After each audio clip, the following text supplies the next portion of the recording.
I usually don't start with over-emotional statements or exclamations, but what a game that was. I can't think of a match that Barca have had with as many highs and lows back and forth. And as we're going to talk about in this match review, seeing the narrative shift so much in 90, then 120 minutes. Let's go all the way back to the beginning, though, before we get to all the fun and how this game winds up. We know how it finished, but let's go back to the beginning. The story right before the game, it's just so funny to me thinking back now, looking on Twitter, was that everyone seemed to be talking about Ter Stegen starting over Neto. But there was no chance that that would be the story after the game. I knew that just reading them then, but boy oh boy, how far off we were. It's a shame, though, that Barca didn't let Neto leave just on this point, because if he isn't starting in the Copa anymore, then why is he even around? You could have gotten a €1 million loan or something like that for him. But I bet if the club could have done so, they would have gotten the cash. Anyway, let's talk about the players actually in the lineup today. Busquets, nice and rested after being suspended against Athletic Club on the weekend. Pedri starting over Puig, Umtiti over Lenglet, Roberto back in place of Mingueza, and Trincao over Dembele.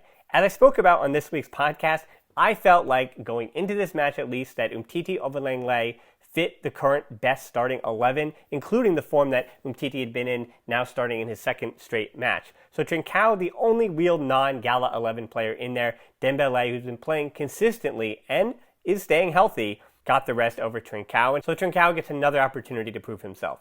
I'm not sure what Koeman said to the players prior to this one, but the first 15 minutes of this game were utter domination.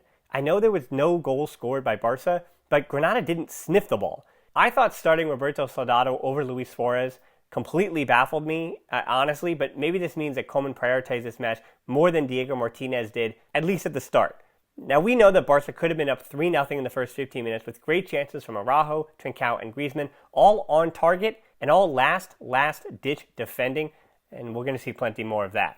Yet, all that seemed for naught when not only did Granada almost score from a Puertas header in the 20th minute, but just prior to that, Messi appeared to come up lame on a cross to Alba. Apparently, both Spanish and French commentators were saying that he motioned for the bench, but then he looked fine afterwards and certainly did quite a bit for the rest of this match, so that seems to not be an issue until, unfortunately, in the next 24 hours, we find out that Messi wound up playing and doing what he did with a kind of knock. I hope that's not the case. Granada even tested that he was okay by fouling him in a dangerous spot just about a minute later, though the goalkeeper Aaron was able to make the save on the ensuing free kick. 33rd minute, that's where the first moment we say, what the heck happened here? Kennedy scored to the tap-in, and what a breakdown this was. Barca don't clear, Umtiti gives it away, Soto crosses right across the goal mouth, Ter Stegen was caught flat-footed, and Kennedy caught Roberto goal side. So many issues though. Ter Stegen, Umtiti, Roberto, Griezmann, Alba, Araujo, Busquets, all caught out of position for that goal to happen. So frustrating that Barca couldn't get one when they were dominating, and so Granada was able to sit deeper and put everybody behind the ball. That wasn't much different than what they were doing in the previous 33 minutes, but adding Soldado behind the ball was a little bit of a wrinkle, and a minute later, Araujo gets caught and Kennedy was off to the races as Granada really dug into that counter-attacking style. First half ends, 1 shot on target for Granada, 1 goal. 6 for Barca, 0 goals. Granada was the team that made halftime changes. Fakir and Machis on for Diaz and the goal scorer Kennedy. And coming out of halftime, Diego Martinez was the one who inspired his team. It's 2-0 now for Granada. A Griezmann giveaway, immediately a long ball from Montero to Soldado, who beat Umtiti and calmly slots past Ter Stegen. And that's why you play the games, I guess. I thought Soldado was the wrong choice, but his goal says otherwise. The stat here, Barca have now made more errors leading to goals than any other La Liga team this season in all competitions. That's 6. Neto, Ter Stegen, Lenglet, Araujo, Messi, and Umtiti, all 6 making mistakes that made you scratch your head that could almost be given as own goals with the fault that they held in these goals. 57th minute, Roberto out for death, but more out of necessity. Hopefully Roberto didn't re-injure himself, but it appears that he does have an issue with the quadricep. We'll see how long he's out this time. And on the podcast this week that Francesca and I both were raving about having Roberto come back. Since that time, Roberto has been injured again, and Fati has also seen delays in his recovery. So, unfortunately, we hope that it wasn't a jinx there on our part, and hopefully everything can just work out. 63rd minute, Dembele for Trincao, and Braithwaite for Umtiti. Busquets back as the other center-back to partner Araujo. And from this, it's so frustrating as well for Trincao and Umtiti, and how that narrative is going to shift.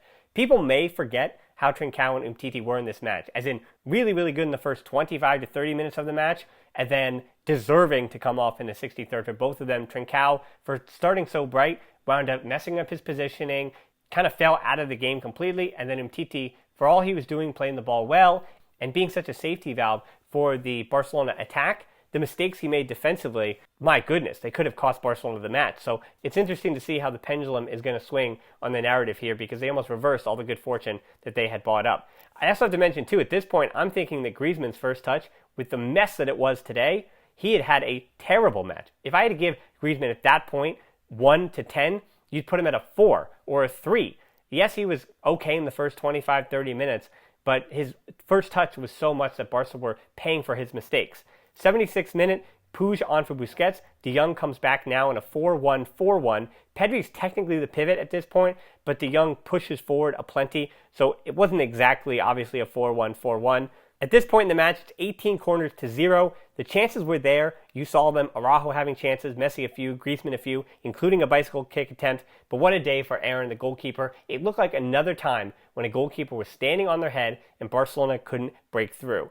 Yet, the 2-1, some life for Barcelona in the 88th minute. I never had any doubts here. I bet you didn't either. Griezmann fading to the back post and Messi finding him, just sneaking it in off of Aaron. I thought at that point still that it might be just too little, too late, because Barca in that second half were plotting. They were moving the ball slowly. They were getting their chances, sure, but they certainly were not moving the ball with any intensity where you felt like they could get it past that last line of defense. And Aaron was also sharp to every ball. He could see everyone coming. Wasn't enough precision on the crosses, or as I said, the first touches from Griezmann, or even Dembélé when he came in, Puig when he had come in, just not crisp enough.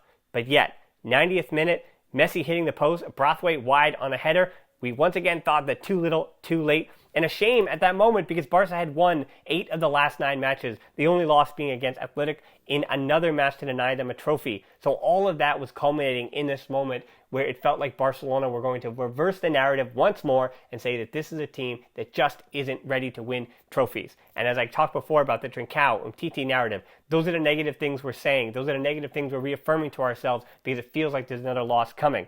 But 92nd minute, all of what I said about Griezmann's first touch, yeah, it wasn't good, but take that 3, take that 4 out of 10 that I gave him for a grade, throw it out the window. It doesn't matter, because not only did Antoine Griezmann score the first goal in the 88th minute, but Messi to Griezmann again, a perfect header back in front of goal, and the header scored by Alba. 2-2, 92nd minute, Griezmann coming up clutch, and counting the one later on the Alba assist, Antoine Griezmann has now participated in 13 goals with Barcelona in 2021.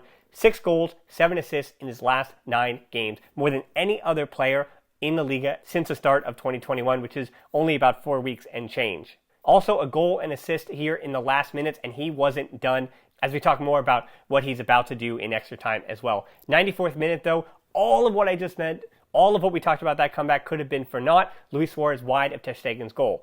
At this point, I would have loved to try to break this down tactically, understand what was happening, but unfortunately, I was standing in my living room, looking at my TV with my arms crossed, ready to try to celebrate something or feel the pain of loss. So I cannot say that I was looking too much, and when you talk about the extra time formation, I want to say who knows and who cares, but what we did see was Pedri and De Jong were helping Araujo. Barcelona had so much possession, and Granada were just going to dig in, dig deep for penalty kicks, so Barcelona were going to continue to be in that half. We knew that Puig was basically playing as the interior in the center point, and then Messi going anywhere he wanted to, Griezmann going anywhere he wanted to, and as I said, it was Pedri generally being the one to shade to help Araujo using his athleticism and speed. Once again, so important was Pedri defensively. I don't want him to get lost here in the shuffle. 100th minute, Messi in again, deflected to the other side, Alba the cross in, and Griezmann getting in between 2 Granada players and heading home for his second goal of the game to make it 3-2. At that point, we're once again celebrating and praising Griezmann, but within a minute, Dest brings down Neva. It was a quick VAR check, but Dest with enough of a push to give it, so the referee points to the spot. 3-3 after Federico scores the PK past Ter Stegen guessing the wrong way. Barcelona were not done yet, though. You felt that after they did come back in this match, that even when it was 3-3, that same drop in the speed of the ball, that same drop in intensity didn't happen this time in extra time. 4-3, De Jong on the rebound, definitely onside. That's De Jong's 5th goal in 7 games, decisive again. You can see that with Messi, yes, he's getting back into form, but Griezmann and De Jong are playing up to their price tag in 2021, and Barcelona are winning matches. I want to say it's as simple as that because it's a little more complicated, but if you can get elite players and top-class players in top-class form, you win matches. That is what it is as simple as. Rightly, Lenglet on for Pedri. who basically was playing as the other center back, as I said, in extra time anyway, so Lenglet comes on to fortify things to actually play the position. Last goal, scored 5-3. Alba is the one who puts it away. What a terrific finish this one, an exclamation point on the match. Barca kept on attacking. Another assist from Griezmann, and a brace in the game for Alba. Alba, very much like Griezmann, but a little bit different here because Alba, we won't forgive him, of course, for the sins of Roma and Liverpool and all the bad moments we keep going back to in recent history. But Alba is still a player, attacking-wise. How many left-backs do you know scored 2 goals and collect an assist in the fashion that he did today? Not many, as I argue that you can be frustrated by Alba's defensive failings because that is what has Barcelona dropping points. That's why they lost the Super Cup final. I mean, we pin so much of that on Alba, but in the same breath, what he still does offensively, he's still a top 5 offensive left-back in the world. So it's can you fortify the rest of it around what he can't do and what he arguably has never been able to do because of what he provides you offensively. Speaking of offensively, 33 Barca shots, 17 on goal, 18-0 on corners. Possession was 80-20 around that mark. First time in the history of the club that they scored 3 goals in extra time. Messi's fingerprints, I haven't even mentioned him much this match because I kind of want to save it for this final moment. Messi's fingerprints were all over every single Barca goal and all over this match. This was a match for the captain and a match for the fans. This is the one where as much as I give you the tactical breakdowns and all the fun analysis, I'm a Kool-Aid just like you. So I'm standing up, I'm the one cheering every goal, and Messi is at the center point of all of this. For all the garbage about his contract, El Mundo, and all those things, you can see that this is a man still on a mission, still fighting for the crest. And I know that most non-Barca fans are not listening to this, and it's just mainly Kool-Aids. And just like Messi, we can celebrate the victory for the club that we love and support so much. And I did tweet it out while Barca were down 2-0, and it looked like everything was lost. But I say it at the end of every podcast, at the end of every YouTube video, and I truly mean it, Forza Barca.